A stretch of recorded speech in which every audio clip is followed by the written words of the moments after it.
now in danger of failing as a nation as we come up on our 250th year anniversary. That's right. Psychologist and author Dr. Jordan Peterson is here to react. Good morning. Good morning. Thanks for joining us. What is your reaction to this? Well, I think if you spend... Why do we have a Canadian benzo addict responding to this shit? Canadian spotted, opinion discarded. 40 years demoralizing people, that it works. And we've spent probably more than 40 years. Since the mid-60s, we've been on a campaign to demoralize people. I think it started with the Club of Rome types who claimed that the world was overpopulated and that we were all headed to hell in a handbasket. And there's no evidence that any of that is true. I mean, the idea was that by the year 2000... Motherfucker, are you a Quebecer? Who's we? Are you speaking Le French? The hell is we, brother? Fuck you mean we, brother? What's happening here? Oui. Everyone would be starving to death and that commodity prices would shoot through the roof and that the planet couldn't tolerate 3 billion people or 4 billion people, and all that turned out to be utter nonsense. We're richer worldwide than we ever were before. There's absolutely no shortage of resources. Commodity prices have gone down. There were world record harvests this year, and all you ever hear is doom and gloom. Yeah. You know, and I've been thinking about that a lot, and because I tend to think about things psychologically, obviously, and my sense is that people who want to garner power to themselves use fear. And I think that's how you can tell real leaders from wannabe tyrants, is that if they're trying to terrorize you into granting them all the power, then they're essentially tyrants and not leaders. And you see that happening everywhere. Jordan, who are the 35% who think we're on the right track? Well, who are those people? They're probably people who are temperamentally optimistic. You know, I mean, some of what determines... I like that they brought him on to analyze like the political structure, and like he's just simply being like, oh, they're just optimistic. Okay, so then this renders the poll useless, Jordan, because it says nothing about the actual material conditions, which to a certain degree I do agree. It literally doesn't say anything. People are just like vibes based for the most part. You know what I mean? Determines people's attitudes about the future varies with the circumstances, but some people, you know, they're so optimistic by central temperament that even if they're in a crisis, they're not going to be upset. So that's a good thing. Yeah, well, they also tend to be conservatives because we know as well that the most unhappy people are liberal men, and then I think the next most unhappy people are liberal women, and so. Well, so the happy ones are optimistic and they tend to be conservative. I know you told me you spend time in Boston, a lot of time. Yeah. Guy who cries on a regular basis, talking about how unhappy liberal men are is pretty funny. Like, that's an odd take, but okay. Boston, but you're Canadian, but you spend a lot of time in America, so you got a sense of both. So is your sense that America feels negative about our own country because of a deliberate plot to make us not like what we have, feel guilty for what we've obtained, to resent our past? Or is this something that just happened? Or do you think it's someone scripting this? Well, I think there's two things that are happening. Is that the culture war is a war between systems of ideas, and it's essentially a war between the ideas that are part and parcel of the classic Western tradition that's grounded in the biblical corpus, essentially, so Judeo-Christian culture, and the counter-reaction to that, which is kind of what post-Enlightenment Marxism. And so you have a war between two sets of ideas, but then you also have people who are acting directly in, you know, a quasi-conspiratorial manner, the Club of Rome types, for example, from the 1960s, who decided back then that, like as I said earlier, that the planet is going to hell in a handbasket and that something has to be done about that emergency. And so... And we're the problem. We're the problem, yeah. There's too many human beings on the planet. That's a good way of identifying people who are definitely not your allies. If people who think there are too many people on the planet, that is not a good thing to think. That's like something with genocidal, that's got genocidal implications. Can I just ask you just about... Wait a minute, that's like eco-fascist conservatives, though. I mean, he's not wrong, but that's mostly conservatives who think that. So I don't know where he's coming from. Does he not know his audience here? Our country in particular, there's so much to like. We used to be a country that was too boastful, where people were like, enough with America being the greatest, and we walk on water and we didn't see our problems. Now all we see is problems. Like, what happened to that school of thought where your team was the best team? And the problem maybe for critics would be the arrogance of Americans. Now we have no self-esteem and we want to apologize to everybody. When did that happen, or do you not see it? I think that emerged out of the 60s as well. I think the universities had a lot to do with that. There's the left-wing tyrannical types are particularly good at manipulating guilt, and that actually works quite well on conservatives, because conservatives tend to be more conscientious. And so if you accuse a conservative of moral impropriety on the guilt front, they're likely to take that seriously. That's so stupid. First of all, no, they're not. Secondly, what the fuck are you talking about? Don't you claim that like liberals always love getting hoisted on their own petard for the same exact moralizing all the time? What the fuck? It's so dumb. No, conservatives just don't like being called out. That's it. Nobody likes being called out. Conservatives just happen to do shit that is easily call-outable. Notice if you say to someone who's more conscientious, look, you know, you're probably a little more sexist than you could be, and you're probably a little more racist than you could be. The conservative type who's conscientious is going to think, well, you know, I'm really not perfect, and there are ways I could improve, and I could look at myself, and that's fine, because you should look at yourself. But the problem with it, the problem with conservatives is that they're too conscientious. That's what I'm always thinking, dude. Problem is they're always conscious of the top of the hour ad break, and they know that at the top of the hour there's a 3-minute ad break, and they're ready for it. Conservatives are always self-criticizing, dude. They're always engaging in self-crit. They're always avoiding the top of the hour ad breaks by subscribing for $5 or for free with a Twitch Prime. Here's the 3-minute ad break now. It is that it allows the psychopathic types who are manipulative and power hungry to use your guilt as a lever, and the left in particular. The idea, that's the funniest thing Jordan Peterson might have ever said in the last couple of years, other than the penis sucking machines in China, because it's like saying conservatives are self-reflecting or engaging in the act of introspection is a laughable notion. You're literally at the main place conservatives go to, Fox News, to never engage in any kind of introspection, to basically have all of their cooked up, ridiculous, oftentimes racially charged biases reinforced. It's ridiculous.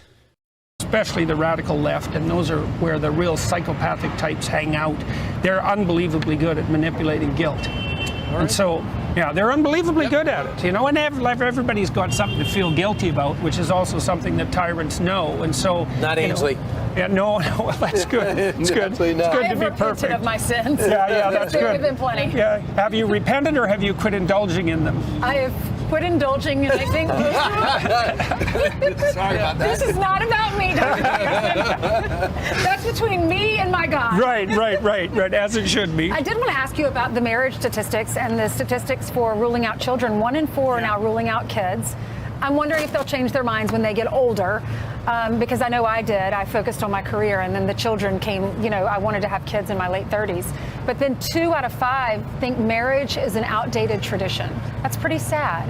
Yeah, well, I mean, if you convince young people, as we have, that the planet's going to hell in a handbasket, and that there are too many people, and that your children do nothing but produce excess carbon dioxide, and that you're contributing to the destruction of the planet, you know, by planning to have kids, then the moral kids are going to start wondering about whether or not that's appropriate, and then the irresponsible kids have an extra reason for not doing anything that's vaguely mature. The problem with that is that, well, what the hell's the alternative? I mean, people who are alone, especially involuntarily, they just go. Yeah, the worst aspect of anthropogenic climate change isn't necessarily that we are basically destroying the planet. It's the fact that younger generations are facing an existential threat that they're aware of and therefore don't reproduce. We should stop talking about climate change altogether, says the oil lobbyist, because it's bumming kids out. Love that. Go crazy, right? Because we all need people around us to tap us into shape. That's actually how we stay sane. I think some people are just staying in relationships and not getting married. If you look at the statistics, divorce is 50%. It's even higher than that in the church. Yeah. Well, yeah, couples in New York are like, is it ethical to have children? That's why. Dude, no, they're not. That's like one random fucking weirdo that you've seen on Twitter. I'm sorry. the overwhelming majority of people are not making considerations about the ethics of bringing a life onto this planet due to anthropogenic climate change. They're not antinatalist. They're just broke. They're working too much. You need to have both parents work full-time jobs in order to take care of a child. Make this make sense. Jordan Peterson refuses to recognize that capitalism is the main reason why it is unsustainable for new couples to have children. They can't afford it. It's like fucking 40 bills to have a child in a hospital. Who the fuck has that kind of moolah? God damn it. That's it. They don't have a house. They can't pay for the fucking medical bills. They can't pay for the child rearing. They don't even have federally mandated paid parental leave. Why the fuck would anybody have a child under those circumstances? It's so stupid. Sweating. People also will assume that, what is it? The unmarried people who stay together make a big mistake, because they never commit formally to each other. And there's a strange idea lurking under that, because to me, the process of living together means something like this. So, if I tell you, well, we'll move in together and see how it goes, because that's what you mean when you say, let's move in together. You're basically saying something like, well, we'll take each other for a test run like we might with a used car, but we're each going to keep to ourselves the possibility of shifting upward if we can find someone better. Right. And that's really not much of a... Oh my God, this is like the pseudo-intellectual way of describing hypergamy. Okay? It's a deeply cynical and profoundly unserious assessment. Very dumb. basis for a long-term relationship. You have to say, yeah, that's right, I have the right to upgrade. You'll do for now, but I have the right to upgrade. Well, absolutely. But they don't. Well, and the thing is that, it's a real insult to the person that you're with, and it's an insult to yourself too. Plus, you don't really commit, right? Because you always got a back door open. And the problem with not committing to a long-term relationship is that the bloody thing is going to fail unless you're all in. Because life is very difficult, and with something like, a relationship that's supposed to span the decades, if you're not all in, it's not going to to work. Except for Goldie Hawn and Kurt Russell. Exactly. When you keep your eye on the Hollywood exit. figured it out. Yeah, right. Well, that's right. If there's any back door at all and any reason to take it, you're going to take it. So, like, if I know I can leave you, then I'm not going to have to discuss anything difficult with you. But if I know if I'm stuck with you for the rest of the life...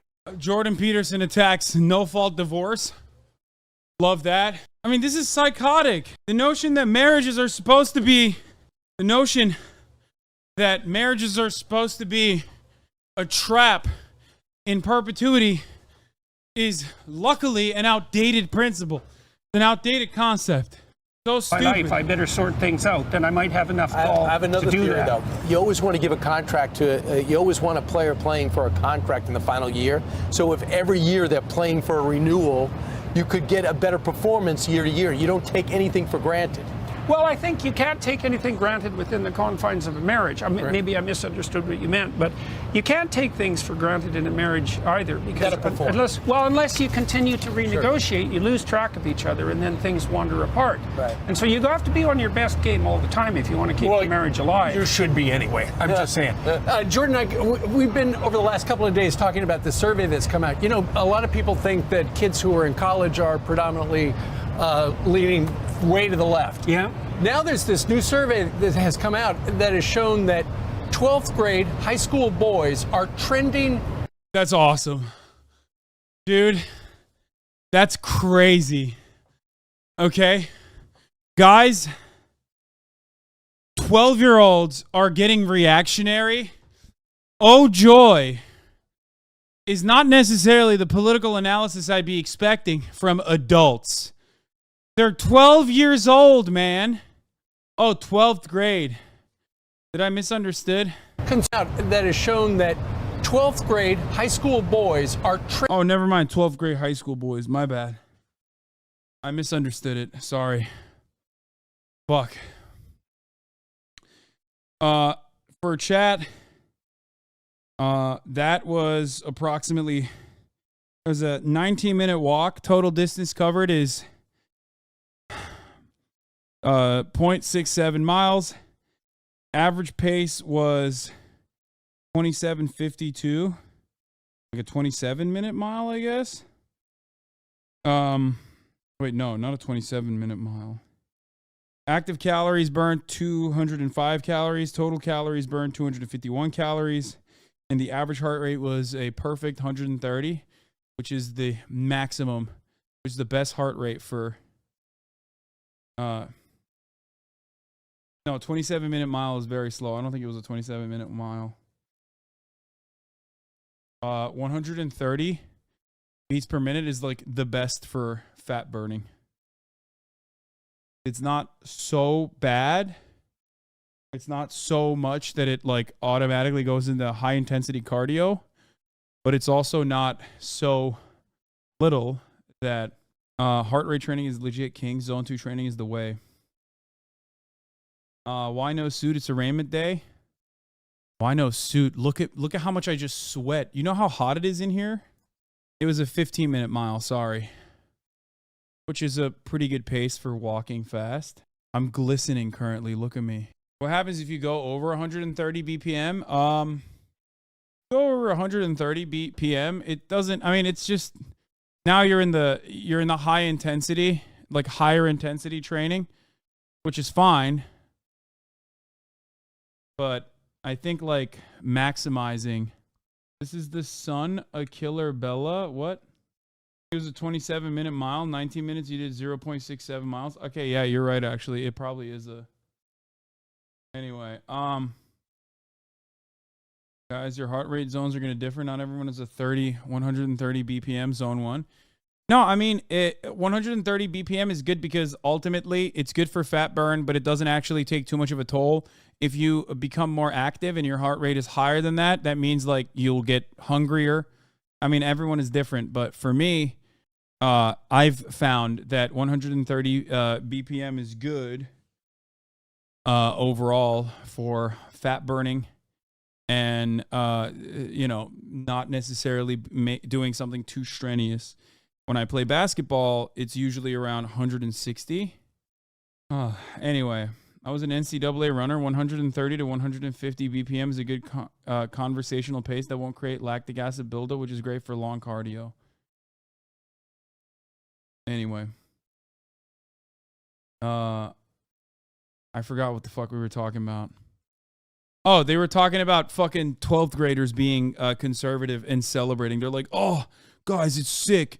12th graders and kids in high school are conservative now. We're saved. We're good. This new survey that has come out that has shown that 12th grade high school boys are trending conservative, whereas 12th grade high school girls are trending to the progressive side. Yeah. So why suddenly are these young men about to enter college or the workforce or whatever becoming more conservative? You know, because they've been listening to Joe Rogan.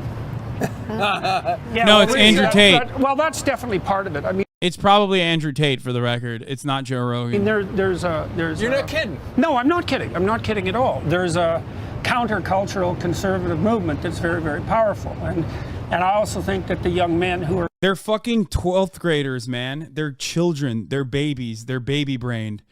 Yes, they're responding to stimuli. There is no countercultural conservatism.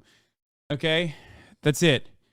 They will find out that their politics resemble their fucking grandparents and their dads shortly thereafter and realize that it was gross. There are plenty of people in here in this community that were also a part of that supposedly counterculture wave of conservatism that wisened up to the reality that it's not counterculture at all, to literally believe the exact same things that your dad believes, to believe the exact same things that you hear on Fox News or on an email chain online.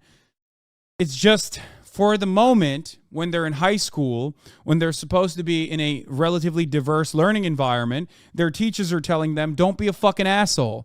And of course, what's more asshole-ish and standoffish than conservative politics? That's it. That's why they fail to consider that it's not necessarily counterculture because they're trapped in this like very confined ideological sphere that is supposed to be good for educational learning. Obviously, it's going to have a liberal tint to it. It's very, very stupid. We're tilting in that direction or at the forefront. The young women will follow. It'll be a 5-year lag or something like that, but the young men will get there first. Well, So that's how it I mean, looks. you see a lot of the note- combat sports more getting into that. The combat sports, you see Zuckerberg and now doing it. A lot of people trying to. All right, if Yeah, dude, I know. Working out is inherently a conservative value, which is why every fucking fat person on Fox News or at the Oklahoma Walmart, at Tulsa, Oklahoma Walmart, is actually a liberal. Great argument, man. Shut the fuck up. This idea that, like, working out is inherently reactionary is so stupid. Literally, 86% of cops are Republican voters, okay? 86% of police are Republican voters. They're all fucking fat.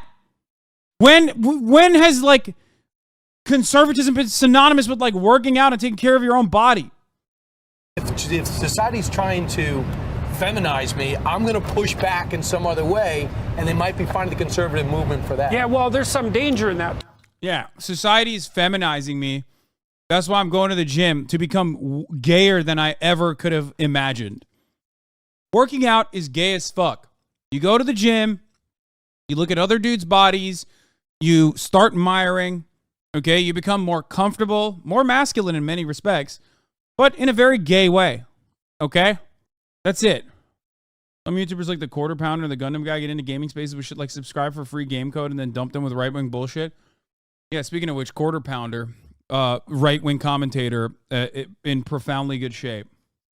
Too, because, you know, there are people who are more extreme on the sort of pro-masculine side. Andrew Tate, people like that sort of spring to mind, that become attractive to men that are being like feminized in the manner that you described. And so, well, on the note of what you were talking about, the pendulum swinging, when does it swing back the other way with schools and teaching sex to our children at an early age? You know, a lot of people had a problem with what Ron DeSantis did down in Florida. Did you say I in didn't, jail? because I have a child That's awesome.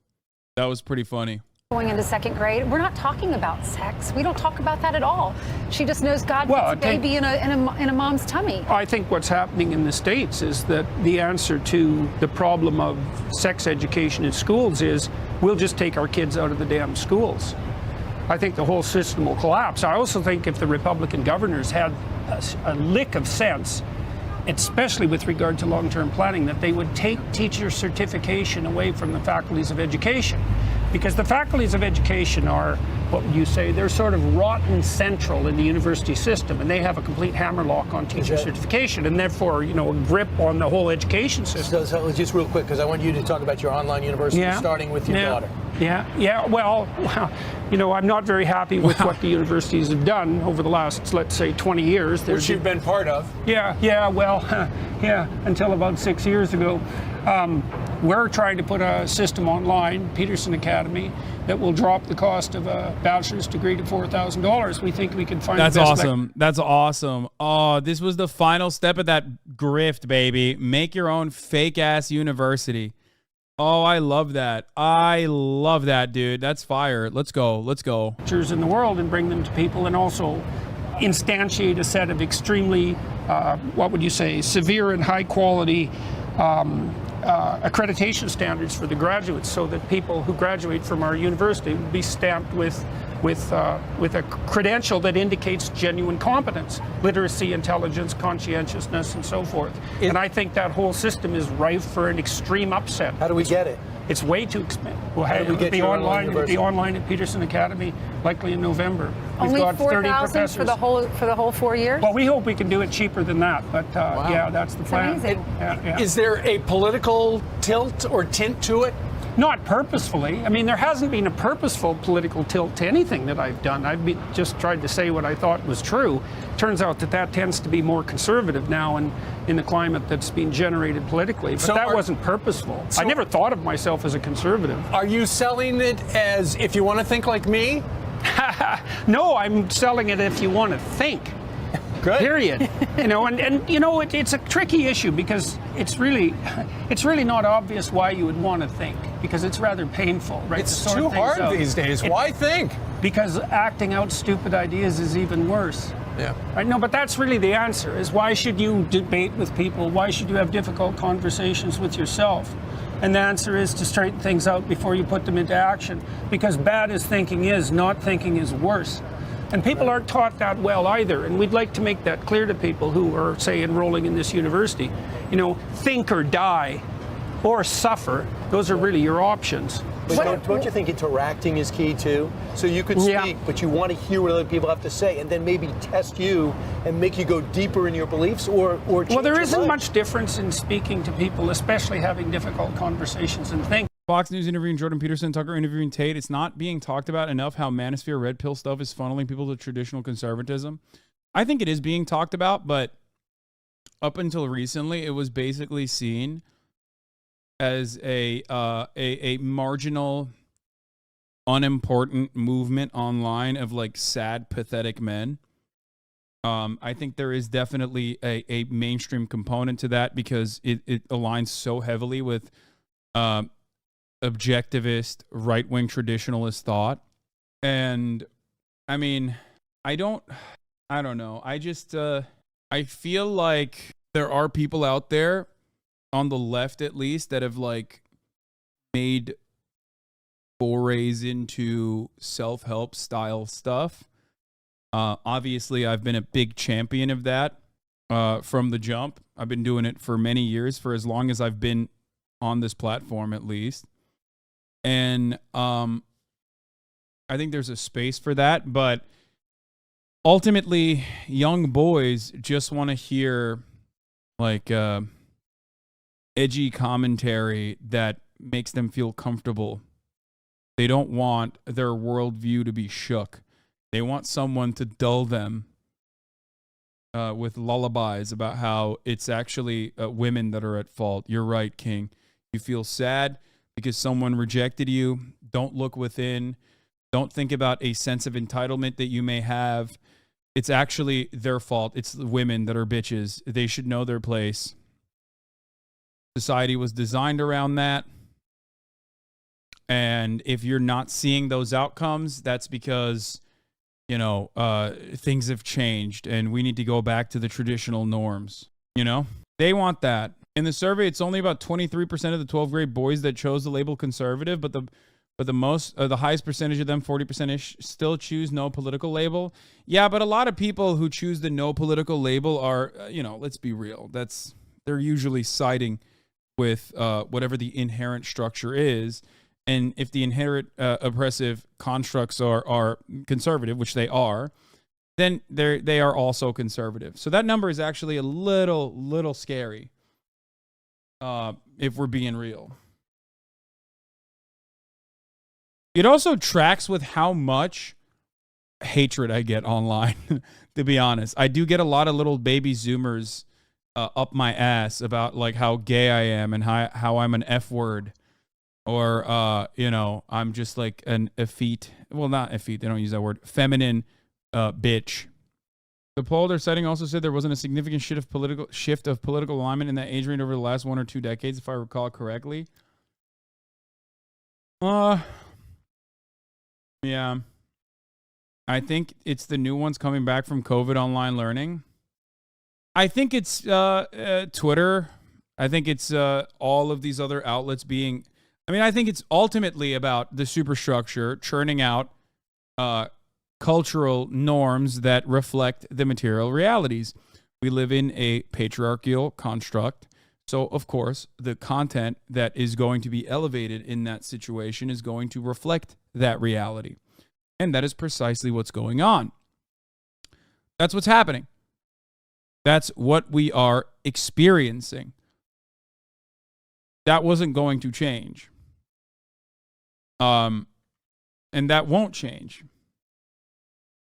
The best you can expect is God, Kaya. It's funny that all the Kaya emotes that we have are like from her being a baby, which was like only a month ago, and now she's so massive. How much does she weigh now? Like 60 pounds? It's fucking nuts. I try to like move her around in bed, and I have a hard time. She's still a baby, but I mean, she is about to be 5 months old in 2 days. Mike Vick for president? What? That's in 2010, man. What? Chill out. Thinking. I mean, even when you think internally, what you're really doing is you're setting an internal dialogue up in your head. So, you know, you make yourself an enemy of the position that you hold. You let your enemy have his say, and you listen. If you're thinking verbally and you're actually thinking, that's what you're doing. It might be 2 or 3 people at the same time, you know, having at her in your head. But most people think by talking, which is why free speech is so important, right? You can't speak freely. You can't think. And if you can't think, then you suffer. So that's the cause. What do we need to be doing at home with our children? What did your parents do with you? They were encouraging, you know, and I think one of the things that really distinguished my family to the degree that it was distinguished was that my father in particular, my mother was very accepting and a very loving person, but my father was a very encouraging person with relatively high standards. But his proposition was something like, well, you could be doing better, but I think you can do it. And that encouragement is extremely useful. And I think part of the reason that my work has been popular online and in the public domain is because it's encouraging. Now, and I don't tell young men, for example, and this is back to the issue of young men, I don't say, well, you're okay the way you are, because what the hell, what young man wants to hear that? Every young man who has any sense at all knows perfectly well that he's not okay the way he is. If he was okay the way he is, women would be flocking to him, and they're not. And the reason for that is he has a lot to learn still. Yeah. You know, but you can say, well, you have a lot to learn. You know, look at you, you're a mess. You have a lot to learn. But you could learn it, and if you did, well, maybe you make something of yourself, and then there's some hope in that message, right? You know, because you think, well, if you just accepted people the way they are, they'd be happy. It's like, no, they wouldn't, because they have nothing to shoot for. And people who have nothing to shoot for aren't happy. Because happiness actually is a consequence of moving towards something that you're aiming for. So no aim, no happiness. That's another good thing for young people to know too. If you don't have a goal, that is what technically happiness occurs when you see yourself moving towards a valued goal. That's how it works neuropsychologically. That's how it works chemically. It's an indication of progress towards a goal. So the higher your goal. Dude, he is so good at just like passionately rambling about pseudoscientific nonsense. I don't know. He's just like very good at keeping things tight. You think he's doing semen retention? He takes a little bit of truth and goes somewhere else with it. Yeah.